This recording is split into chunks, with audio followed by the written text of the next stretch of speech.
안녕하십니까. 법제처장 이완기입니다. 2024년도 법제처 업무계획에 대해서 말씀드리겠습니다. 윤석열 정부는 취임 초기부터 보편적 가치로서의 자유와 민생 안정을 최우선으로 해서 민생경제 활성화와 또 국가의 새로운 도약을 위해서 노력해왔습니다. 법제처도 이러한 국정 목표와 주요 국정 과제가 차질 없이 추진될 수 있도록 최선을 다해서 법제적으로 뒷받침해 왔습니다. 2024년도 법제처는 국민이 체감할 수 있는 가시적인 국정성과 창출을 위하여 전략적으로 입법을 총괄 관리하고 특히 중소기업과 소상공인 등 열심히 사는 우리 국민의 민생 안정과 경제 성장을 지원하며 민생 현장의 목소리를 반영하는 법제 개선에 더욱 힘쓰겠습니다.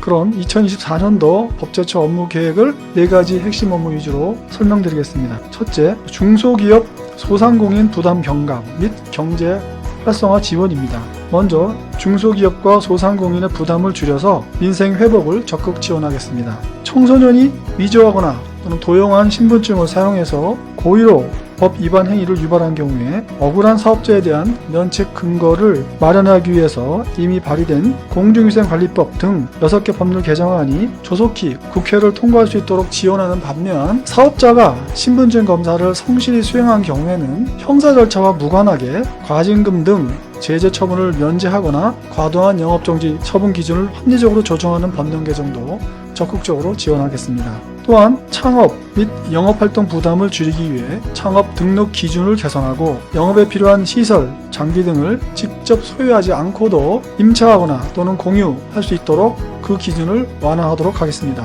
1개월간 영업활동 실적이 없다는 이유로 바로 영업을 취소하는 등의 규정들이 있는데 그런 규정들을 검토해서 그 위반 정도에 비추어서 바로 영업을 정지하는 것이 불합리한 경우는 영업 취소 사유를 완화하는 쪽으로 정비하겠습니다. 나아가 부담금, 수수료 등과 관련된 금전 납부 부담을 완화하고 보수 교육에 관한 사항을 개선해서 영업하는 데 부담을 낮추도록 하겠습니다.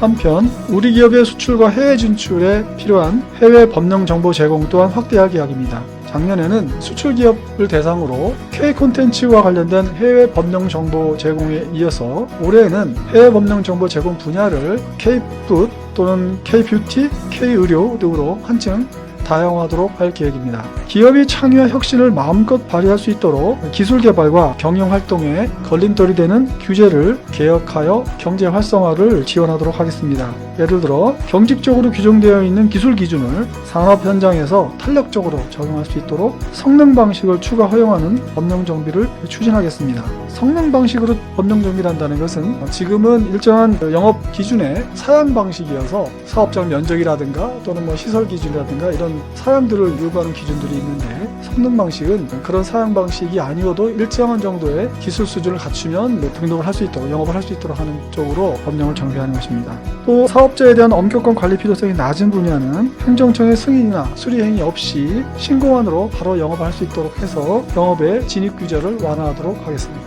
특히 인공지능 기술이 발전하고 있는데 그 발전 등에 따른 미래 사회에 대비해서 인공지능 활용 등 미래 기술의 확산 기반을 마련하겠습니다. 리걸 테크 산업에 대한 법적 지원을 강화하는 법률의 재개정을 추진하는 한편 행정기본법상 자동적 처분에 관한 가이드라인을 마련해서 다른 법률의 자동적 처분을 도입 또 확산하는 토대를 제공하도록 하겠습니다. 둘째, 법령 서비스 혁신입니다. 인공지능을 활용한 법령 정보 서비스를 통해서 국민의 법 접근성을 높이겠습니다. 먼저 일상용어나 문장, 질문 등을 통해 법령 정보를 쉽게 검색할 수 있는 지능형 법령 정보 검색 시스템을 고도화하여 연내에 대국민 서비스를 시작하도록 하겠습니다. 일정한 법률 제목을 다 알아야 법령을 검색할 수 있는 시스템 단계에서 법령 제목의 전체를 알지 못해도 예를 들면 교통사고라든가 또 학교폭력이라든가 이렇게 일상적으로 쓰이는 용어를 검색 용어를 입력하면 법령을 검색할 수 있도록 하는 그런 수준은 연내에 서비스가 제공되도록 할 예정입니다. 또한 생성형 AI 기술을 활용하여 다양한 법령 정보를 이용자에게 요약 제공하는 차세대 법령 정보 서비스 시스템을 구축하도록 추진하겠습니다.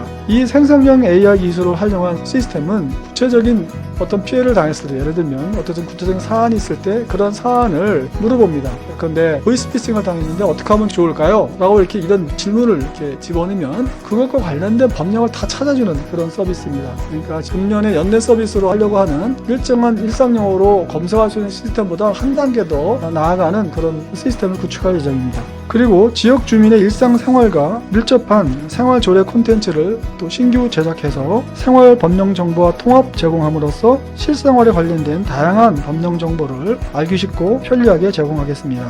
이와 더불어 국민들이 자주 사용하는 표준 약관이나 계약서, 설명서 등을 알기 쉽게 정비해서 알기 쉬운 약관 계약서 만들기라는 사업도 추진할 계획입니다. 셋째, 입법 환경에 대응하는 전략적인 입법 추진입니다. 금년 4월 총선과 새로운 국회 원구성 등 국회 입법 여건에 맞추어서 각 시기별로 입법 계획 또 입법 추진 대책을 마련하고 국정과제 입법의 신속한 처리를 지원하겠습니다. 현재 국회에 계류 중인 국정과제 법안에 대해서는 민생, 경제 관련 법안에 중점을 두어서 21대 국회가 임기 만료되기 전에 최대한 국회를 통과할 수 있도록 중점 지원하겠습니다. 여러분 다 아시다시피 국회가 임기 만료되면은 계류되어 있던 법안이 다 폐기가 돼서 다시 새 국회가 구성되면 다시 제출해야 하는데요. 그래서 상반기에 국회 임기 만료로 폐기되는 법안에 대해서는 재발의할 법안을 조속히 확정을 하고 입법 예고 및 법제심사 등 정부 입법 절차를 최소한 간소화해서 22대 국회에 다시 신속하게 재발이 될 수 있도록 지원하겠습니다. 그리고 정책 현장과 민생 현장에서 발생하는 사회적 이슈에 관한 법적 문제를 검토하고 그에 대한 개선 방안을 마련하는 데도 적극 지원하겠습니다. 아울러 법제처에서 행하는 유권해석과 관련된 법령 해석 과정에서도 협의나 조정을 강화해서 사안을 신속하게 해결하는 방식을 강화하고 또 관련 법령이 합리적인 해결을 하는데 부족한 점이 있으면 신속하게 정비하도록 해서 분쟁이나 또는 갈등 상황이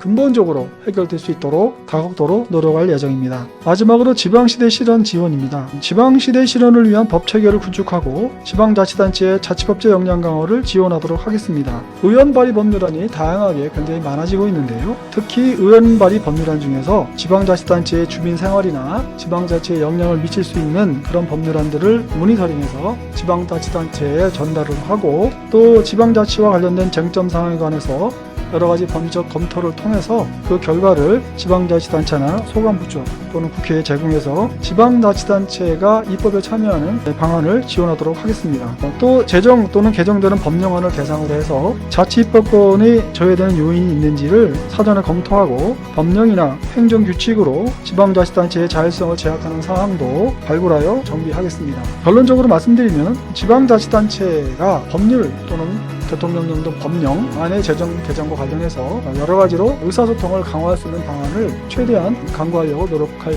계획입니다. 이상으로 2024년도 법제처 업무계획의 주요 내용을 말씀드렸습니다. 법제처는 좋은 법으로 새로운 국민의 나라를 만드는 데 앞장서도록 하겠습니다. 감사합니다.